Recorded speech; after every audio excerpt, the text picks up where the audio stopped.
As a star in the film industry, Laura has to listen to hundreds of people pitching their script ideas. Most of the time they're awful, but she still has to smile and nod along to avoid hurting their feelings. One day during a party, her ex-husband Tony comes to see her and uses a fake story pitch to call her out for not being in their daughter's life enough. Laura is ambitious, so her career is her priority.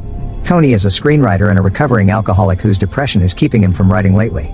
An argument ensues and Tony asks Laura if she got a cake for their daughter's birthday. Laura says she did, but as soon as she leaves, she tells her assistant Christian to get a cake fast. Then Laura is approached by her rival Alba, who shares that a famous billionaire named Snail has landed his private jet nearby because he'll be choosing a star for his latest project. Both women want to be selected and exchange a few insults. When Laura reaches the reception, tons of reporters are waiting at the entrance. She approaches Snail's son Sebastian and tries to find out more about his dad's secret project, but Sebastian refuses to say anything. Instead, he mocks her for wearing a very old watch. He also brings up the recent death of two of the richest people in the world and goes on a rant about how old men behave, including his own father, accidentally revealing that Alba was the chosen one. Laura is devastated but has to keep her smile up for the cameras. Afterward, she goes back to the party and has to stay silent while Sebastian and other men talk about her and Alba as if they were an afterthought. When the women find a moment alone, Laura swallows her pride and congratulates Alba, saying that if anyone had to take the job from her, then she's glad it was her. Alba shakes her hand and agrees that women must stick together to survive in this industry. Tonight Alba has to present a film in front of a huge crowd, but she admits she hasn't seen it, so Laura tells her a quick summary of the story. However, this turns out to be a fake plot and Alba embarrasses herself in front of everyone, which was Laura's revenge plan. Later in the car, Christian has to deal with all of Sebastian's angry messages. Laura receives a call from Tony, who is at the airport. His flight has been cancelled and chaos has taken over the place, but before Tony can say anything else, the call suddenly ends. Then Christian checks the news and discovers the Pope is dead, which makes him the third rich man to die in just a few days. Soon they get to the airport and Laura manages to get on Snail's jet as Alba's replacement, but they force her to leave Christian behind.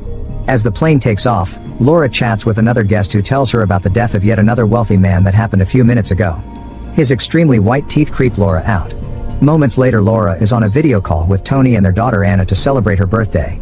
However, Anna isn't happy that both her parents are away and hangs up without blowing the candles or saying a single word. Then Laura asks Tony to sign the divorce papers, but their argument ends with a promise to meet each other in court. When Laura goes to the bathroom, she steals some very expensive creams. On her way back to her seat, she notices the other guest's teeth glowing. Eventually the plane lands in Alaska, and while the others leave in cars, Laura is picked up by a sled pulled by dogs. The driver takes her phone before giving her some furs to help her with the cold. During the trip, the man tells her that Snail's expanding his company on a very aggressive scale and all the new workers are getting amazing salaries, not to mention all the benefits. Because of the snowstorm, they don't hear the plane blow up. The sled takes Laura to a settlement where Mr. Snail welcomes all the new arrivals with a speech about Alaska's first settlers. He built this place to honor them and to remind people of those pioneers who built their fortune with hard work, which he demonstrates by using a pickaxe. Everyone is invited to a shack for a drink while Snail keeps on talking, saying that the world is sick with fragility and laziness. Snail is tired of the new generation blaming things on the hardworking elites because he thinks the rich are actually the solution. All the people he's brought to Alaska were chosen to be part of a new independent division of his company that will be focused on social interests like renewable energy and philanthropy. Laura gladly signs the contract that grants her plenty of stocks and joins the celebration. When she takes a break to smoke, Snail approaches her to chat and they bond over not understanding their kids. He also tells her about an auction in Buckingham Palace and wants her to go there to start making purchases for the company, insisting she must spend as much money as possible. Before leaving, he gives Laura a book and tells her to read it. The next day, Laura leaves Alaska with Mr. Yi in Snail's helicopter. She checks the book and notices a quote about being rich on the back. Yi was given the same book and he explains Snail has sent him to Sicily to audit refugee camps. He makes a tasteless joke about slavery that makes Laura uncomfortable. During the flight, she tries to call Anna but she won't pick up. When she checks the news, she's shocked to discover that Buckingham Palace was attacked. She starts looking for more information and learns that billionaires and leaders are dying all over the world. Nobody has an explanation, so they're blaming them on terrorist attacks or luxury items being poisoned. They mention plutophobia, which is hatred towards the rich. When Laura reaches London, panic has taken over the streets. Christian picks her up and says everyone is exaggerating, thinking the king's only indisposed. The car won't move because chaos is making traffic difficult, so Laura thinks about the situation and wonders if she and Christian count as rich. Compared to the big elite, she thinks she's technically middle class. Regardless of all the rumors about terrorist attacks, the auction is still held in Buckingham Palace. Laura begins bidding for an important painting, but she's interrupted by a call from Anna. She panics because she wants to talk to her daughter but not miss the auction, so she offers $2 million for the painting and wins it. Then she rushes into another room to have a drink while talking to Anna, whose voice isn't very clear because of the static. Among the guests, Laura notices another man with glowing teeth. Suddenly she hears some screaming and goes back to the auction room to discover the king dying. The next few days all news outlets are filled with discussion about the mysterious flu that is only targeting the wealthiest people in the world.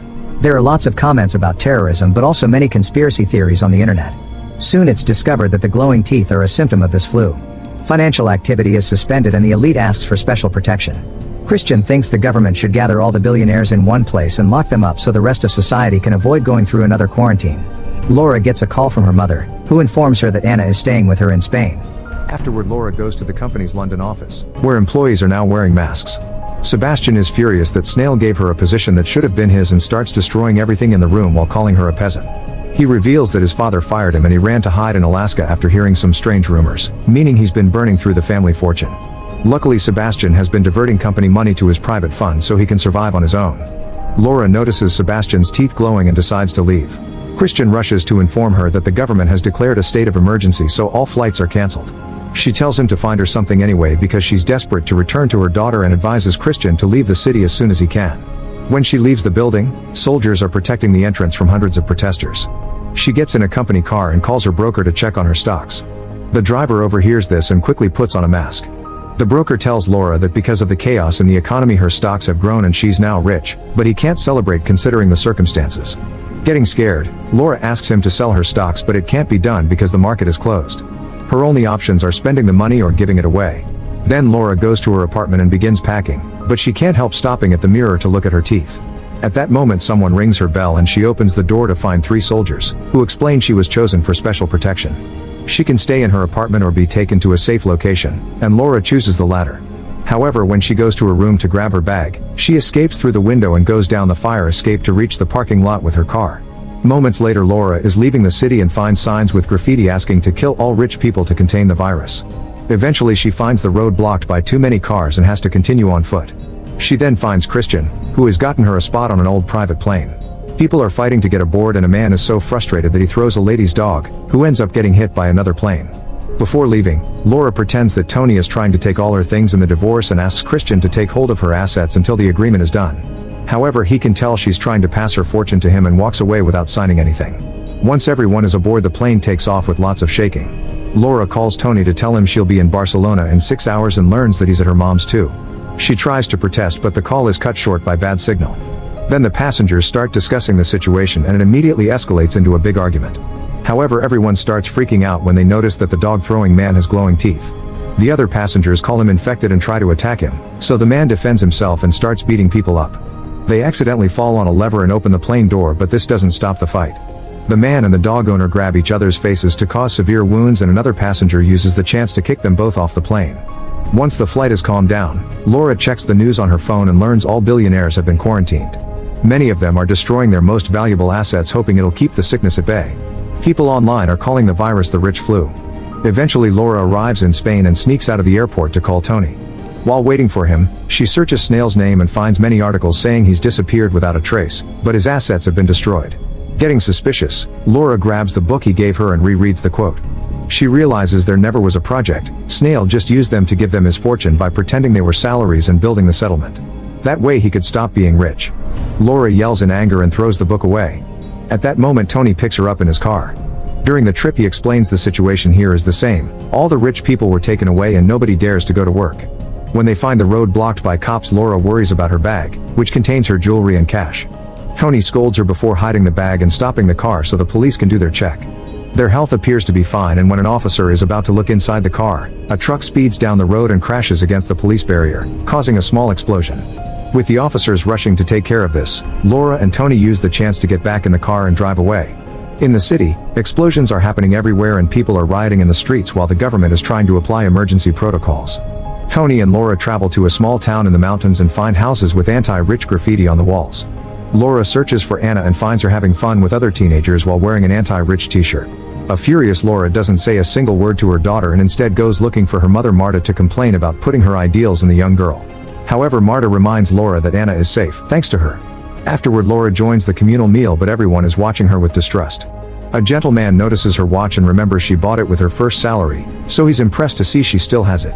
Another man points out the virus is moving down the social hierarchy and wonders when it'll be Laura's turn. That night Laura confesses to Tony that she's rich and what she tried to do to Christian. She also admits she's worried she may already have the virus and considers leaving.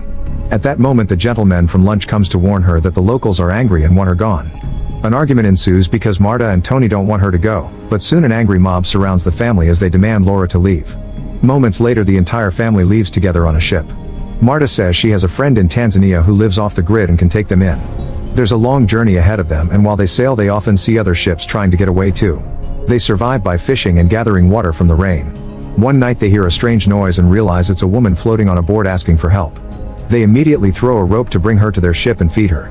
Her name is Yolene and she explains she was adrift for 6 days. Suddenly a military ship appears next to the families, revealing they've reached the coast of Libya.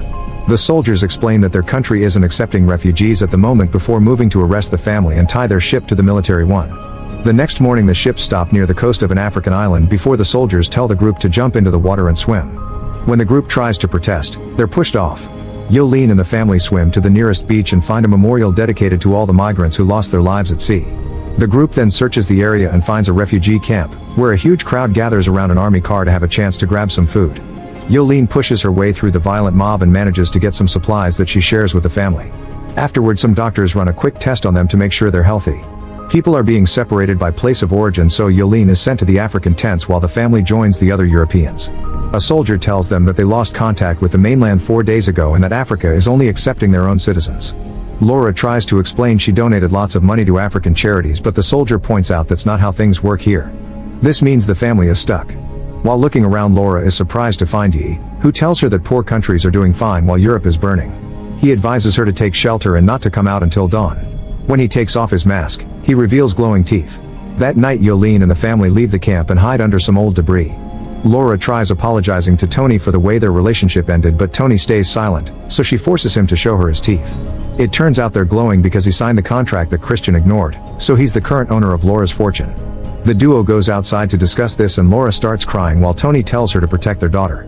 At that moment 2 men appear and knock out Marta before kidnapping Anna. Following her screams, Tony and Laura chase after them. Once they're close enough they jump on the men to attack them, but Laura is easily overpowered and Tony has to fight both men himself. He starts beating up a man on the ground only to get stabbed in return, so Laura pushes Tony off and smashes the guy's head with a rock. Then she moves to the other guy to give him the same treatment, leaving her family in shock at her savagery. In the morning the group returns to the camp and discovers it's been absolutely destroyed. They work with the survivors to build a huge boat and leave the island altogether. After sailing for several days under heavy rain, the boat is finally getting close to the African coast. However, a patrol ship appears and rams the boat to destroy it, sending all the refugees into the water while hoping to drown them. Laura holds on to some debris while yelling Anna's name to no avail. After being adrift for a while, Laura and some refugees are dropped on the African shore by the waves. The police are coming to arrest them all, so Laura immediately starts running and crosses a tunnel in a big wall to reach some abandoned buildings. She rushes from room to room searching for a place to hide and comes across an old lady who agrees to lend her some clothes. Now looking like a local, Laura returns to the streets and the soldiers don't even notice her. She goes back to the beach and finds a group of locals that rescue refugees. Anna and Yolene are safe, but Marta is dead and they never found Tony. All the refugees are put on a truck and travel on a pile for days. After stopping for food and water, they have to keep moving on foot. Eventually they make it to a beach where people are slowly building a village from scratch. The refugees are forced to put their personal possessions in a bowl so they can be used by everyone, and Laura has no choice but to leave her beloved watch too. From then on Laura and the girls have to learn how to live off the land and help the community.